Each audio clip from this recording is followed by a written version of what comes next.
Salut à tous, vous le savez sans doute, et si vous le savez pas, vous êtes un danger pour toute la planète. On est en pleine épidémie de coronavirus. Et depuis le début de cette épidémie, il y a énormément de films qui ont vu leur date de sortie repoussée, mais aussi des tournages arrêtés, des productions complètement stoppées. Et première chose, dans cette vidéo, on va pas traiter de la question un peu débile de est-ce que le cinéma se relèvera du coronavirus? Est-ce que les salles vont réouvrir? Oui, bien sûr, les salles vont réouvrir. Oui, bien sûr, le cinéma va surmonter cette crise. Je ne crois pas en cet embouteillage qu'on nous annonce de films, etc. Je pense que tout va glisser et que cette période de confinement sera simplement une parenthèse. Tout simplement parce que personne chez soi n'a la qualité d'image et de son digne d'une salle de ciné. Et surtout que l'aspect social du cinéma il est indémodable. On ira toujours au ciné avec ses potes. Donc non, Disney, Amazon, Netflix ne tueront pas les salles de ciné. Vraiment pas. Mais du coup, pendant ce temps, qu'est-ce qui se passe sur les tournages?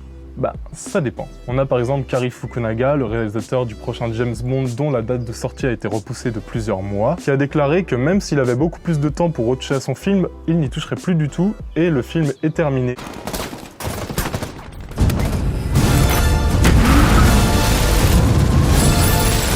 Il y en a d'autres qui en profitent pour améliorer la post-prod par exemple. Pendant ce temps-là, les équipes de Weta Digital continue à bosser sur Avatar 2. Ridley Scott, pendant ce temps-là, avait terminé la partie de son tournage qui se passait en France et s'apprêtait à partir à l'étranger tourner le reste des séquences. Bon, il est bloqué, donc il a commencé déjà le montage des premières séquences qu'il a tournées. Ça implique un coût supplémentaire de techniciens, de monteurs, de post-production. Je pense aussi que c'est pour ça que Fukunaga n'a plus du tout le droit de toucher à son James Bond en fait. C'est pas parce qu'il a pas envie d'avoir 4 mois supplémentaires pour retoucher son film et l'améliorer. C'est que ça aurait coûté extrêmement cher de profiter de l'occasion parce que tu te doutes bien qu'un monteur de James Bond, tu le payes pas comme le monteur du studio Bagel, pour qui j'ai énormément de respect. Merci à toi. Mais dans ce contexte, du coup, j'ai eu envie de parler des films qui ont vu leur tournage repoussé ou même profondément bouleversé par des circonstances hallucinantes. Moi je vais être mouillé, on va pas pouvoir tourner la scène. Oh là. C'est chiant, vraiment. Oh. On va s'attarder aujourd'hui sur des films au tournage extraordinaire, ceux qui ont subi l'actualité comme ceux qui ont subi des caprices de stars. Et alors bien sûr, là-dedans, il y a un film référence, c'est Apocalypse Now.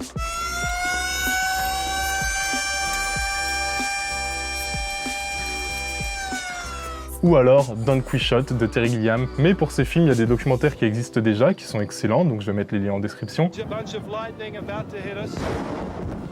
Everything that can go wrong goes wrong. Yes!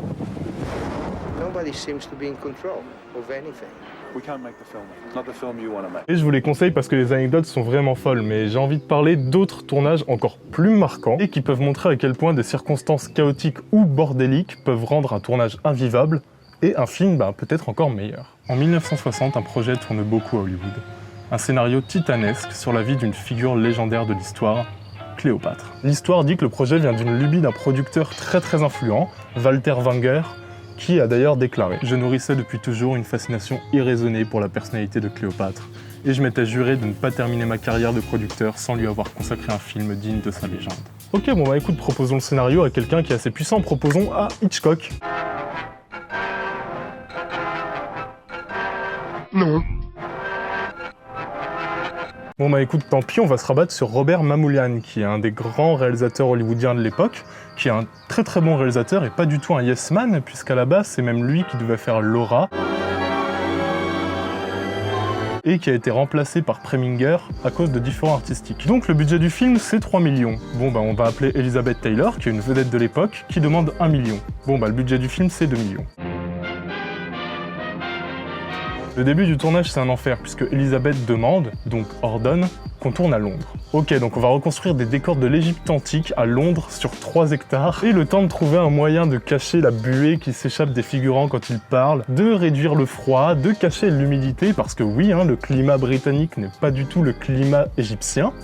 Je le sais ça. C'est parti, le budget est déjà dépassé rien qu'avec la construction des décors, mais c'est pas grave, allez, on va perdre un peu d'argent, commençons à tourner.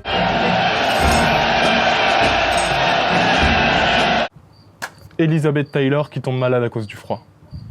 C'est pas grave, on commence à tourner sans elle, on va commencer à shooter les figurants, on va faire les plans des décors, etc. C'est pas un souci. Taylor unable to work, Mamoulian began to shoot around his star. They were looking for things to film. Sauf que la maladie d'Elizabeth Taylor ne s'arrange pas. Donc on arrête le tournage pour 1 mois. 12 millions de dollars déjà dépensés. Et surtout, on a un réalisateur qui est déprimé et qui s'engueule en permanence avec son actrice qui fait des caprices de star. Finalement, le réalisateur est viré. Et pour mettre un peu d'ordre dans ce bordel, on va engager un patron du cinéma américain, Joseph Mankiewicz. Donc le mec débarque, un peu de mauvaise humeur, puisque je cite... Et il regarde les 10 premières minutes qui ont été tournées. Et là, c'est le drame. C'est mal photographié, mal décoré, mal réalisé, mal joué et encore plus mal écrit. Donc là, on a 12 millions de dollars qui partent à la poubelle parce que Mankiewicz a envie de retourner tout selon son propre style. Ok, bon, c'est bon, ça coûte cher, mais bon, le tournage peut reprendre. This way for just this one night. All this way to make a fool of me. Perhaps you would feel less of a fool if you stayed the night with me, is that it? Elizabeth Taylor a une double pneumonie. Elle ira jusqu'à être mise en coma artificiel et elle va avoir une trachéotomie obligatoire. Tournage repoussé de 8 mois. Faced with a long recovery, Taylor returned to the United States.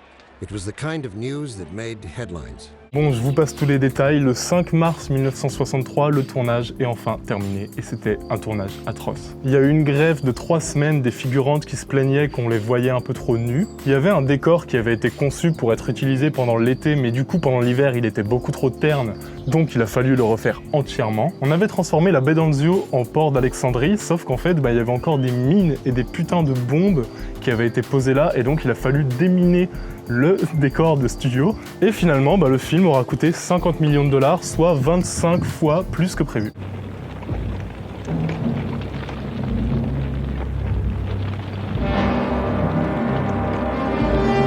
Et du coup, le résultat, c'est qu'on est sur un tournage qui est resté culte, mais sur un film qui l'est tout autant.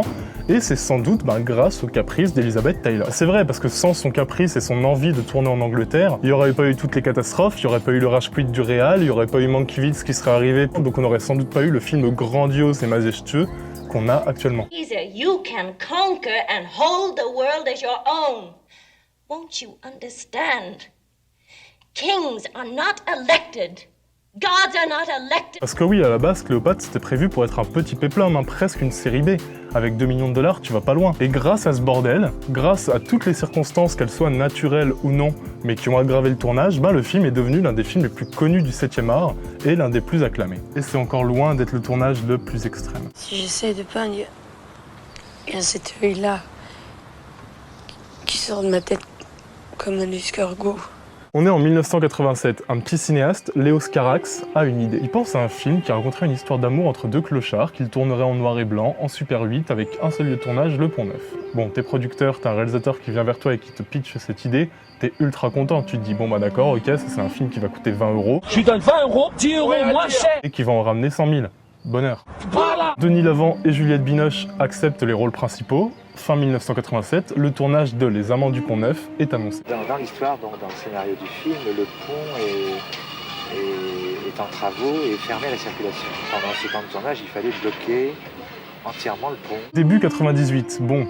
Contrairement à ce que pensait Léos Carax, tourner sous le Pont-Neuf pendant 3 mois, c'est pas possible. Donc le projet passe du Super 8 tourné en décor naturel noir et blanc à un projet en couleur avec un décor gigantesque puisqu'il va falloir reconstruire tout le Pont-Neuf. Pendant ce temps-là, les producteurs font des trucs de producteurs, c'est-à-dire qu'ils parlent bif, et ils estiment à environ 20 semaines la durée totale prévue du tournage et 32 millions de budget, dont 8 millions juste pour reconstruire le décor. Vous voyez ce que ça fait déjà 1 million, Armina ? Le tournage peut commencer pendant que dans le Midi, il y a des ouvriers qui sont occupés à reconstruire le Pont-Neuf grandeur nature. Le début du tournage est prévu le 18 juillet.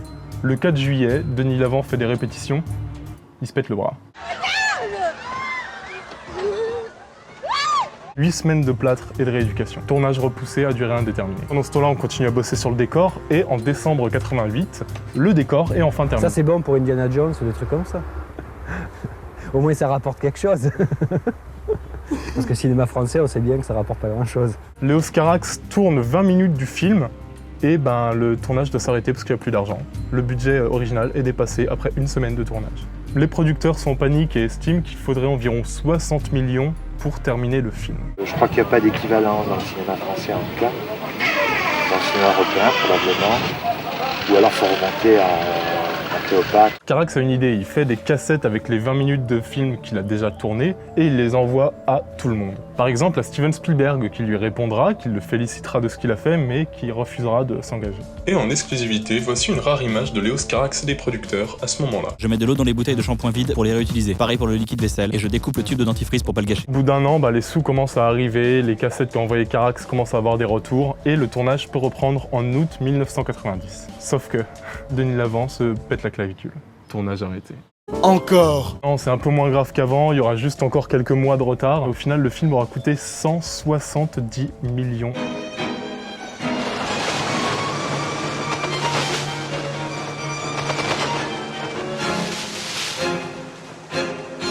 Bref, on est sur un tournage qui sera étalé pendant 3 ans au lieu de 5 mois. Bon, et le résultat dans tout ça, il est génial. Les Amants du Pont-Neuf est un très très beau film et on sent que le bordel gigantesque du tournage a poussé Léos Carax à se donner vraiment à fond. Notamment lors d'une séquence devenue culte et que je trouve vraiment absolument magnifique, qui est la séquence des feux d'artifice.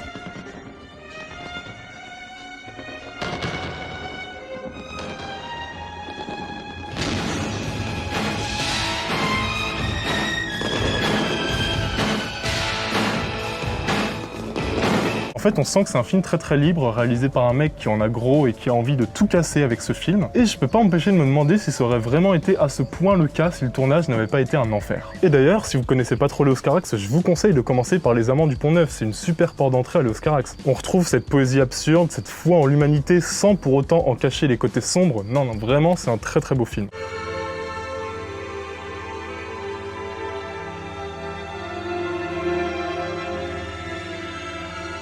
Des exemples comme ça, le cinéma on a des tonnes, mais même récemment, regardez par exemple le tournage de The Revenant avec DiCaprio. Son histoire elle est incroyable et elle est complètement liée à la nature, puisque tout était tourné en décor naturel et que du coup les températures atteignaient les moins 40, que les caméras se gelaient, que vu que le tournage a pris un petit peu de retard, la neige s'est mise à fondre et que du coup le tournage a dû être complètement arrêté. Le réalisateur était en sa salle de montage et commençait à monter les rushs qu'il avait déjà tournés, pendant qu'une équipe de repéreurs essayait de trouver un endroit où on pourrait tourner et où il y avait de la neige en juillet.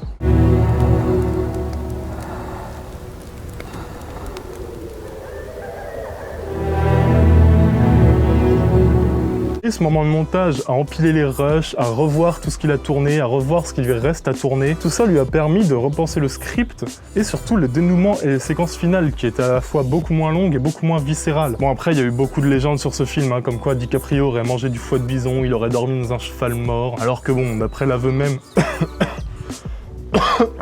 de l'aveu même des producteurs, Léo avait tout de même 2000 € de sous-vêtements sur le dos, je pense pas qu'il a eu aussi froid qu'un trappeur au 19e siècle. En tout cas, c'était une vidéo pour montrer que dans les contraintes naturelles et les catastrophes, on peut avoir du bon artistiquement. Voilà, donc l'avenir, on verra de quoi il sera fait, mais ça me semblait intéressant d'aborder des tournages catastrophiques qui ont quand même abouti à des films excellents, pour mettre en valeur le fait que non, cette crise du coronavirus ne va pas tuer le cinéma et ne va pas tuer les films qui ont été repoussés. Au contraire, elle ne peut que les rendre meilleurs. Et elle peut même lancer un mouvement, Par exemple, on pense au cinéma américain post-11 septembre.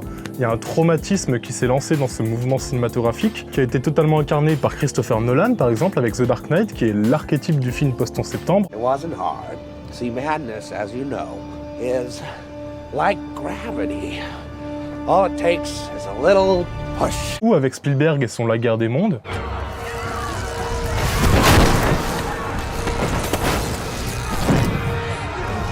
Chaque trauma historique aboutit à un mouvement artistique. Je serais vraiment pas surpris qu'on ait des films hyper importants et hyper intéressants sur la période qu'on a vécue. Voilà, j'espère que cette vidéo vous a intéressé. Déconfinez-vous bien, faites attention à vous. On se retrouve très vite pour la prochaine vidéo. Salut à tous, à bientôt. Ciao.